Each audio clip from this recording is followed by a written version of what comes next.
اعوذ باللہ من الشیطان الرجیم بسم اللہ الرحمن الرحیم۔ تمام تعریفیں اس پروردگار عالم کے لیے ہیں جو عالمین کا پالنے والا ہے۔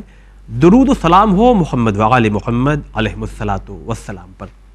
عزیز ناظرین، السلام علیکم ورحمۃ اللہ۔ آپ سبھی کا استقبال کرتے ہیں پروگرام جس میں ہم گفتگو کریں گے عقیقہ کے سلسلے سے، اس لیے کہ اس کے متعلق بہت سے ایسے سوالات ہیں جو بار بار پوچھے جاتے ہیں، لہٰذا ہم نے چاہا کہ ایک پروگرام تشکیل دے تاکہ کبھی بھی کوئی انسان اگر جا کر کے، چونکہ یہ ہمارے سارے پروگرام جو ہے وہ یوٹیوب پہ بھی اپلوڈ کیے جاتے ہیں، تو اگر آپ صرف اسی ٹائٹل کو ڈال کر کے اور آگے چینل ون لکھ دیں تو انشاءاللہ یہ پروگرام آپ کے سامنے آ جائے گا۔ یعنی کبھی بھی آپ اس کے متعلق جو مسائل ہیں اس کو اگر آپ جاننا چاہیں تو اس پروگرام کے ذریعے آپ جان سکتے ہیں۔ آئیے ملاقات کرواتے ہیں حجت الاسلام والمسلمین علی جناب مولانا یاور عباس صاحب قبلہ سے۔ اگر السلام علیکم ورحمۃ اللہ۔ علیکم السلام ورحمۃ اللہ وبرکاتہ۔ سب سے پہلا سوال تو آپ یہ بتائیے کہ خود عقیقہ جو ہے اس کی لٹرل میننگ کیا ہوگی؟ اعوذ باللہ من الشیطان الرجیم، بسم اللہ الرحمن الرحیم، الحمد للہ والصلاۃ علی اہلہا اما بعد۔ عقیقے کے لٹرل میننگ ہوتے ہیں پارا کردن یعنی کاٹنا، یا بریدن یعنی کاٹنے کو عقیقہ کہتے ہیں، لیکن یہ اس کے لٹرل میننگ ہے جنہیں لغوی معنی کہتے ہیں۔ جی، ایک اس کے اصطلاحی یعنی ٹرمینالوجیکل میننگ، وہ کیا ہے؟ کا ٹرمینالوجیکل میننگ یہ ہوتے ہیں کہ وہ حیوان جو کسی نومولود یا بچے کی طرف سے مالک کی راہ میں قربان کیا جائے اس کو عقیقہ کہتے ہیں۔ تو پھر اگلا سوال یہی ہوتا ہے کہ عقیقہ کی جو ہے وہ اتنی زیادہ اہمیت کیوں اسلام دے رہا ہے، اس کے بارے میں تھوڑا بتائیں آپ۔ اس سلسلے میں ہم اپنی بات نہ کر کے اللہ کے رسول محمد مصطفیٰ صلی اللہ علیہ وآلہ وسلم کی ایک حدیث مبارک آپ کی بارگاہ میں بیان کر دیتے ہیں کہ جس سے عقیقے کی اہمیت کا اندازہ ہو سکتا ہے۔ اچھا، اللہ کے رسول محمد مصطفیٰ صلی اللہ علیہ وآلہ وسلم نے ارشاد فرمایا، بسم اللہ الرحمن الرحیم، کل مولود مرتہن بعقیقتہ، ہر مولود پیدا ہونے والا بچہ اپنے عقیقے کے ذریعے سے سیو ہو جاتا ہے، سیف ہو جاتا ہے۔ اچھا، ہاں، لہذا اس سلسلے میں بڑی تاکید کی گئی ہے کہ جب بچہ اس دنیا میں آئے، اس کی ولادت ہو تو ان کے لیے یہ کام انجام دینے چاہیے، مگر واجب نہیں ہے۔ ہاں، عقیقہ ایک مستحب موقد ایک عمل ہے۔ مستحب موقد عمل اس عمل کو کہتے ہیں کہ جو واجب تو نہیں ہے، ہاں، لیکن اس کی تاکید اور اس کے لیے ایمفیسائز بہت کیا گیا ہے، اوہو، اس کی بہت زیادہ تاکید کی گئی ہے۔ بالکل اسی طرح سے کہ جیسے نماز شب ہے، جی، جو واجب تو نہیں ہے لیکن تاکید اتنی کی گئی ہے کہ واقعاً انسان اگر اس کی تاکید پر غور کرے تو ایسا لگتا ہے کہ نہیں چھوڑنی چاہیے۔ کیا کہا گیا ہے روایات میں؟ روایات میں یہ کہا گیا ہے کہ اگر کسی کو دنیا چاہیے تو نماز شب پڑھے، اگر کسی کو آخرت چاہیے تو نماز شب پڑھے۔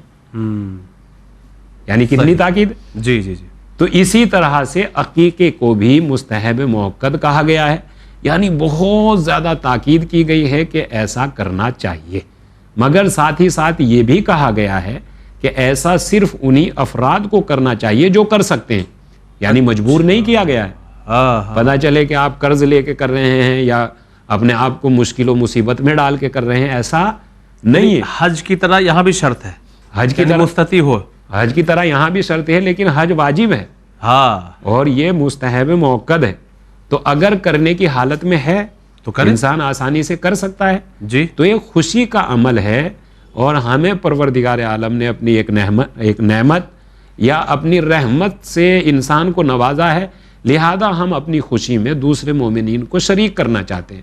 جی جی، اس لیے ہمیں بھی یہ حکم دیا ہے کہ یہ چند مومنین کو اپنے یہاں شریک کر کے انہیں دعوت کیجئے، یا آنے والے مہمان کے لیے دعا کریں گے تو اس کی زندگی بابرکت ہو جائے گی۔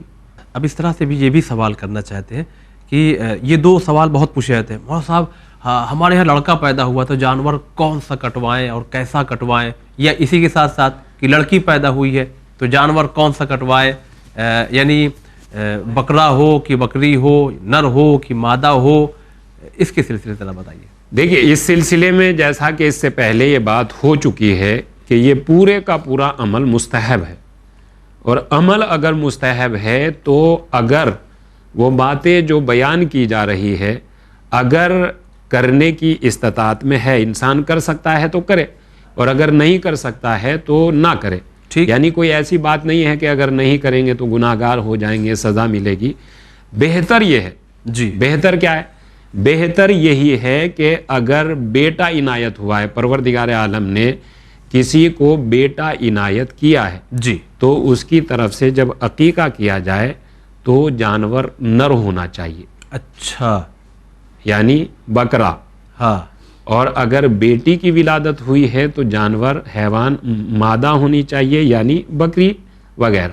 یعنی اس کا مطلب یہ ہے کہ اگر لڑکا ہے تو بھی بکری کر سکتی ہے، تو بھی بکری کر سکتی ہے، مگر بہتر بکرا ہے. بہتر بکرا. اور اگر لڑکی ہے تو بھی بکرے سے عقیقہ ہو سکتا ہے، مگر بہتر بکری ہی ہے. جی. تو یہ بہتر والی بات ہے. اور اگر ایسا نہ ہو تو پھر یہ ہو سکتا ہے کہ کسی کی بھی طرف سے ایک جانور راہ خدا میں قربان کرنا چاہیے. نہیں مثلا ٹھیک ہے ہم بہت پیسے والے اگر نہیں ہیں، اتنا کم پیسہ ہے تو بہت چھوٹا جانور لے کے چلے ہیں، بالکل بچہ بھی ہے. دیکھیے بہت چھوٹے کے سلسلے میں تو یہی کہا گیا ہے کہ قربانی کے جانور میں جتنا وہ نارمل ہوتا ہے اتنا ہی کرنا چاہیے، اس سے چھوٹا نہیں کرنا چاہیے. ہاں یہ ہو سکتا ہے کہ عقیقے کے بارے میں یہ کہا گیا ہے کہ ولادت کے 7ویں دن کرنا چاہیے. اچھا. ولادت کے 7ویں دن کیا کرنا چاہیے؟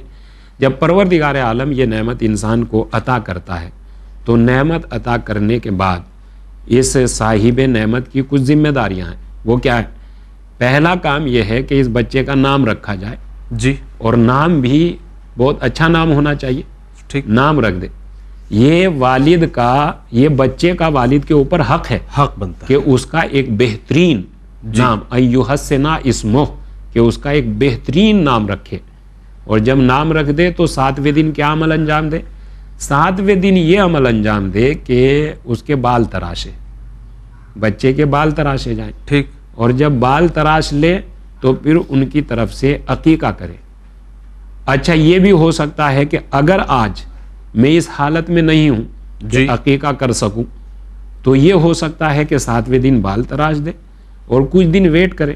جب حالات بہتر ہوں گے تو تب آگے چل کر ان کا عقیقہ کیا جا سکتا ہے. ٹھیک. یعنی یہ کہا گیا ہے کہ 7ویں دن بہتر ہے، لیکن بالغ ہونے تک کبھی بھی عقیقہ کر سکتے ہیں. مگر بالغ ہونے تک بھی اگر حالت بہتر نہیں ہوئی تو زندگی میں کبھی بھی عقیقہ کیا یہی جائے. سوال ہم کرنے جا رہے تھے. یعنی کوئی سن رہا ہے ہاں اور ابھی تک عقیقہ نہیں ہوا ہے. ابھی تک عقیقہ نہیں، کبھی بھی ہو سکتا ہے. عقیقے کی کوئی عمر نہیں ہے. ہاں. ولادت سے لے کر موت تک، بلکہ موت کے کہیں کہیں تو بعض روایات میں یہ بات بھی ملتی ہے کہ اگر انسان انتقال کر گیا ہے اور اس انتقال کرنے والے مومن کی اولاد یہ چاہیں کہ ہم اپنے والد بزرگوار کا عقیقہ کریں تو وہ بھی کیا جا سکتا ہے. اچھا. ایسا بھی ہو سکتا ہے. اتنی زیادہ تاکید. اتنی زیادہ تاکید. اچھا اتنی زیادہ تاکید کیوں؟ سوال یہ ہے. جی. سوال یہ ہے کہ اتنی زیادہ تاکید اس لیے ہے کہ یہ مرنے کے بعد بھی فائدہ پہنچاتا ہے. یہ عمل؟ ہاں یہ عمل کیونکہ ایک مستحب عمل ہے. اور دعا کی ضرورت تو انسان چاہے اس دنیا میں ہو یا اس دنیا سے انتقال کر جائے، دعا کی ضرورت تو ہر حال میں انسان کو ہے. لہذا اگر دنیا سے جانے کے بعد کچھ مومنین ان کے گھر پر، ان کے نام پر آ کر ان کے لیے دعا کریں گے تو اس دعا کا فائدہ انہیں وہاں بھی ہوگا انتقال کر جانے کے بعد. چلیے بہت شکریہ. خود چونکہ یہ مستحب عمل ہے مگر اس کے علاوہ خود اس مستحب عمل کے جو رول بنائے گئے ہیں، جو مستحبات ہیں، وہ ہمارے ناظرین کی خدمت میں پیش کیجیے. اچھا اس عمل کے سلسلے میں جو باتیں کہی گئی ہیں وہ جیسا کہ اس سے پہلے بھی بیان ہو چکا ہے کہ وہ حیوان جو قربان کیا جائے گا وہ نارملی اتنا ہی ہونا چاہیے جتنا قربانی میں قربان کیا جاتا ہے. ٹھیک. دوسرا مستحب عمل یہ ہے کہ وہ بے عیب ہو، اس میں کوئی کمزوری اور کوئی اس طرح کی بات نہ ہو. ویسی ہی وہی شرائط ہے جو قربانی کے جانور میں ہوتی ہے کہ وہ بے عیب ہو، تندرست ہو، بیمار نہ ہو. جی. یہ ساری باتیں بہتر ہیں. دوسری بات، اگلی بات یہ ہے کہ جب نیت کرنے کے بعد جانور کو قربان کیا جائے تو عقیقے کی دعا پڑھے. اچھا عقیقے کی جو دعا ہے، اگر عقیقہ لڑکے کی طرف سے ہو رہا ہے تو اس کی دعا الگ ہے. اور عقیقہ اگر بچی کی طرف سے اور لڑکی کی طرف سے ہو رہا ہے تو اس کی دعا الگ ہے. اچھا. تو یہ دعا کا خاص خیال کرے کہ دونوں کی طرف سے دعا پڑھے اور دعا پڑھنے کے بعد ان کی طرف سے نیت کر کے دعا پڑھے اور پھر قربان کرے. اور جب قربان کریں تو قربانی کا جو گوشت حاصل ہوگا اس میں یہ ہے کہ اس حیوان کی ہڈیوں کو نہ توڑا جائے بلکہ اس کے جوڑوں سے اسے الگ کیا جائے، جو جوائنٹ ہوتے ہیں۔ یہ ہڈی اس کو بیچ سے نہ کاٹیں۔ ہاں، بیچ سے نہ توڑا جائے، بہتر یہ ہے۔ دیکھیے بہتر کی بات ہو رہی ہے، جی بہتر یہ ہے، خود مستحب ہے عمل، اس میں بھی یہ بہتر ہے، بہتر یہ ہے کہ جوائنٹ سے الگ کریں۔ جی، اور جوائنٹ سے الگ کرنے کے بعد ولادت کے وقت ایک ہوتی ہے دائی۔ دائی کون ہوتی ہے؟ دائی وہ ہوتی ہے، وہ خاتون ہوتی ہے کہ جسے انگلش میں نرس کہا جا سکتا ہے، مگر وہ پرائیویٹ نرس کہ جو گھر پر آ کر خدمت کرے۔ اگر کوئی ایسی خاتون ہے کہ جس نے ولادت کے وقت گھر پر آ کر مدد کی ہے، خدمت کی ہے، تو اس دائی کو اچھا خاصا حصہ یعنی چوتھائی حصہ اسے دیا جائے، اور باقی کا جو بچا ہے وہ مومنین میں تقسیم بھی کیا جا سکتا ہے۔ اور بہتر عمل یہ ہے کہ اسے اپنے گھر پر بنا کر مومنین کی دعوت کھلائی جائے۔ اچھا، یعنی بانٹا بھی جا سکتا ہے اور کھلایا بھی جا سکتا ہے، اپنے گھر پہ بلا کے مومنین کی دعوت بھی کی جا سکتی ہے، بلکہ بہتر عمل ہی ہے۔ صحیح۔ ایک شخص ہمارے چھٹے امام جعفر صادق علیہ الصلاۃ والسلام کی خدمت میں آیا، اور آنے کے بعد انہوں نے عقیقے کے متعلق سوال کیا۔ جی، مولا نے، ہمارے چھٹے امام جعفر صادق علیہ الصلاۃ والسلام نے ساری باتیں بیان فرمائی، اور بات بیان فرمانے کے بعد انہوں نے پہلا سوال کیا کیا؟ پہلا سوال یہ کیا کہ فرزند رسول، اگر میں حیوان خریدنے کے لیے جاؤں اور مجھے کوئی نہ ملے، قربانی کا جانور نہ ملے، میں حاصل نہ کر سکوں، جی، تو کیا میں پیسہ خیرات کر سکتا ہوں؟ تو امام علیہ السلام نے فرمایا کہ نہیں، پیسہ نہیں دے سکتے۔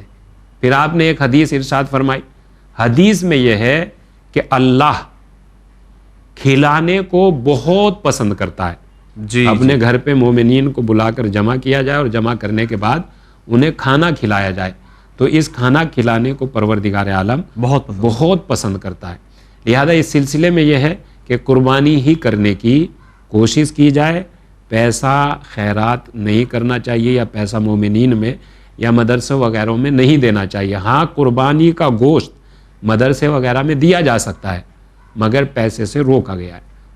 اچھا، اس کی مثال اسے یوں سمجھا جا سکتا ہے، دیکھیے ہر چیز کے پیچھے ایک لوجک ہوتی ہے اور ایک فلسفی ہوتی ہے، کہ اس میں لوجک کیا ہے؟ ہاں، کہ یہ کہا گیا ہے کہ نہیں، یہی کرنا ہے آپ کو، جی، حیوان ہی قربان کرنا ہے، آپ پیسہ نہیں دے سکتے۔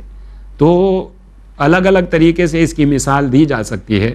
اس میں سے ایک مثال یہ ہے کہ مثلا ایک انسان بیمار ہے، اور بیمار ہونے کے بعد اسے ضرورت اس بات کی ہے کہ وہ اپنا پروپر ٹریٹمنٹ کرے اور کوئی میڈیسن یوز کرے۔ اب اس میڈیسن کو یوز کرنے کے بجائے وہ یہ کہے کہ میں اس میڈیسن کا پیسہ راہ خدا میں اگر خیرات کر دوں تو کیا ٹھیک ہو جاؤں گا؟ نہیں، اس خیرات کرنے کی لوجک الگ ہے، مگر یہ آپ کو اپنا پروپر ٹریٹمنٹ لینا پڑے گا، یہ دوا سے ہی ٹھیک ہوگا۔ ہاں، یہ لینا پڑے گا۔ اسی طرح سے عقیقہ کا جانور آپ کو کرنا ہی پڑے گا، اس کی تاکید کی گئی ہے۔ رہی بات خیرات کرنے کی، دوسرے پیسے یا دوسری رقومات خیرات کر دیجیے، تو اس سلسلے میں یعنی روکا گیا ہے۔ اچھا، ہاں، روکا گیا ہے کہ نہیں، خیرات پیسہ نہیں دیا جائے گا، یہی کیا جائے گا۔ جی جی۔ اچھا، ایک سوال یہ بھی ہم کرنا چاہتے ہیں کہ مثلا بہت سے لوگ ہوتے ہیں اس لائق کہ وہ کر سکتے ہیں عقیقہ مگر نہیں کرتے ہیں، تو اس کے نقصانات کیا کہیں ظاہری طور پہ دکھتے ہیں؟ دیکھیے، اس سلسلے میں یہ ہے کہ بہار الانوار کی جلد میں یہ بات آئی ہے کہ معصومین کی خدمت میں مومنین آیا کرتے تھے، اور وہ جب اپنی پریشانی بیان کرتے تھے تو معصومین انہیں کوئی نہ کوئی عمل بتا دیتے تھے کہ یہ کر لیجئے، یہ نماز پڑھ لیجئے، ایسا ہو جائے گا، حاجت پوری ہو جائے گی، اس کے علاوہ خیرات کیجئے، یہ ہو جائے گا۔ اس کے علاوہ آپ اس چیز کی بھی تاکید کرتے تھے کہ آنے والے بچوں کا عقیقہ کا بھی کیا جائے۔ اچھا، اس سلسلے میں یہ ہے کہ ایک شخص امام کی خدمت میں آیا، اور آنے کے بعد انہوں نے یہ کہا کہ فرزند رسول، میرا کاروبار بالکل ڈاؤن ہو گیا ہے، بالکل میرا کاروبار یعنی بہت ہی کم ہو گیا ہے آپ اس سلسلے میں۔ تو یہ اس وقت کی بات ہے کہ جب اس سے پہلے وہ کوئی وظیفہ معلوم کر کے چلا گیا تھا، پھر وہ دوبارہ آیا، فرزند رسول میرا کاروبار کمزور ہو گیا ہے، بالکل ڈاؤن ہو گیا ہے۔ تو فرزند رسول نے کیا سوال کیا؟ کہا تم نے اپنا عقیقہ کیا ہے؟ تمہارا عقیقہ ہوا ہے؟ تو اس نے یہ سوچا کہ عقیقے کا اس سے کیا ربط، عقیقہ جی تو بچپن میں ہوتا ہے یا تب ہوتا ہے تب ہوتا ہے، سے اس کا کیا ربط؟ کہ نہیں ربط ہے، اچھا، اور ربط یہی ہے کہ یہ ہماری زندگی میں برکت لے کر آتا ہے۔ جی، اور اس سلسلے میں یہ ہے، دیکھیے جب انسان پروردگار عالم انسان کو یہ نعمت یا رحمت عطا کرتا ہے تو ان کی طرف سے جب عقیقہ ہوتا ہے تو مومنین کے لیے ایک تحفے کی شکل میں جو یہ دیا جاتا ہے، مومنین سے یہ درخواست کی جاتی ہے کہ دعا کریں۔ جی جی، اب وہ مومنین ان کے لیے دعا کرتے ہیں اور واقعاً ان کی دعاؤں میں اثر ہوتا ہے۔ صحیح، جناب موسیٰ کلیم خدا پیغمبر جو کوہ طور پر مناجات کرنے کے لیے جایا کرتے تھے، تو ان کی جب یہ مناجات کر رہے تھے تو آواز قدرت آئی، اے موسیٰ اپنی قوم سے یہ کہو کہ مجھے بے گناہ زبان سے پکارے۔ اچھا، جناب موسیٰ نے آ کر یہ بات اپنی قوم سے کہی کہ میرے رب کا، میرے خدا کا حکم یہ ہے کہ مجھے بے گناہ آواز سے پکارا جائے، بے گناہ آواز سے پکارا جائے۔ تو قوم نے یہ بات سنی اور کہا، اے موسیٰ یہ کیسے ممکن ہے کہ بے گناہ زبان سے؟ ہم معصوم تو ہے نہیں، ہاں، گناہگار انسان ہے، ہو ہی جاتا ہے انسان سے جی، گناہ، بے گناہ زبان سے کیسے پکارے؟ جناب موسیٰ نے یہ بات جا کر بارگاہ خداوندی میں بیان کر دی، خدایا میری قوم یہ کہہ رہی ہے کہ بے گناہ زبان کہاں سے لائے؟ اچھا، تو آواز قدرت آئی، اے موسیٰ اپنی قوم سے جا کر یہ کہو کہ مجھے دوسروں کی زبان سے پکارے۔ دوسروں کی زبان یعنی دوسروں کے لیے گناہگار ہو سکتی ہے، آپ کی زبان آپ کے لیے گناہگار ہو سکتی ہے مگر میرے لیے گناہگار نہیں ہے، اچھا، میری زبان میرے لیے گناہگار ہو سکتی ہے مگر آپ کے لیے گناہگار نہیں ہے۔ یعنی آپ یہ کہہ سکتے ہیں کہ آپ میرے حق میں دعا کر رہے ہیں کہ پروردگار تو عرفان کو بخش دے، تو یہ یعنی گویا کہ یہ ہے کہ یہ ان کے حق میں بے گناہ زبان سے دعا کی جا رہی ہے، اور جب بے گناہ زبان سے دعا کی جائے گی تو پروردگار عالم اسے قبول اور فرمائے۔ یہ عقیقے میں ہے۔ وہی بات یہاں ہے کہ مومنین کی خدمت میں یہ ہدیہ پیش کیجئے اور مومنین سے التماس دعا کہیے، تاکہ مومنین جب اپنی بے گناہ زبان سے، یعنی مومنین کی زبان ان کے لیے بے گناہ ہے، جی، تو مومنین جب اپنی بے گناہ ان کے لیے بے گناہ زبان سے دعا کریں گے تو پروردگار عالم ان کی دعا کو قبول کرے گا اور ان کی زندگی میں برکت آئے گی۔ اچھا، ایک سوال یہ کرنا چاہتے ہیں کہ جیسے بقرعید میں ہم نے دیکھا ہے، سنا بھی ہے لوگوں سے کہ ایک ہی جانور ہے اور کئی لوگ شریک ہیں اس میں، تو کیا عقیقہ میں بھی کچھ ایسی ہے؟ 2-3 بچے ہمارے ہیں، اب آج پروگرام دیکھا جا رہا ہے مثلاً مثال کے طور پر، اور چلو عقیقہ کرنا چاہیے، مگر ایک ہی جانور کا پیسہ ہے، بچے تو 3 ہیں یا 2 ہیں، تو کیا سب کو شریک کر سکتے ہیں؟ دیکھیے اس سلسلے میں یہ کہا گیا ہے کہ ایک فرد کی طرف سے ایک حیوان کو ذبح کرنا چاہیے، قربان کرنا چاہیے، اچھا، ایک ہی کو؟ ایک کی طرف سے ایک کو۔ اچھا، کہیں کہیں ایسا بھی سننے میں آتا ہے کہ کیا ایسا بھی ہے کہ مثلا لڑکے کی طرف سے 2 جانور قربان کیے جائیں اور لڑکی کی طرف سے ایک؟ نہیں، ایسا نہیں ہے، ایک ہی؟ لڑکا ہو تو اس کی طرف سے بھی ایک ہی کیا جائے گا اور لڑکی ہو تو اس کی طرف سے بھی ایک ہی کیا جائے گا، مگر یہ کہ ہر فرد کی طرف سے الگ الگ ایک ایک جانور کیا جائے گا۔ 2-3 بچوں کو ایک عقیقے کے ایک جانور میں شریک نہیں کیا جا سکتا۔ چلیے، بہت بہت شکریہ ادا کرتے ہیں۔ تو ناظرین، اس مختصر سے وقت میں مختصر ہی گفتگو ہے لیکن بہت ہی جامع گفتگو ہے عقیقے کے سلسلے سے۔ آپ نے اس پروگرام کو دیکھا اور امید کرتے ہیں کہ آپ کو پسند آیا ہوگا۔ بہرحال اپنے پروگرام کو یہیں پر ہم روک رہے ہیں اور انشاءاللہ کسی خاص موضوع کے ساتھ پھر سے حاضر ہوں گے۔ السلام علیکم ورحمۃ اللہ۔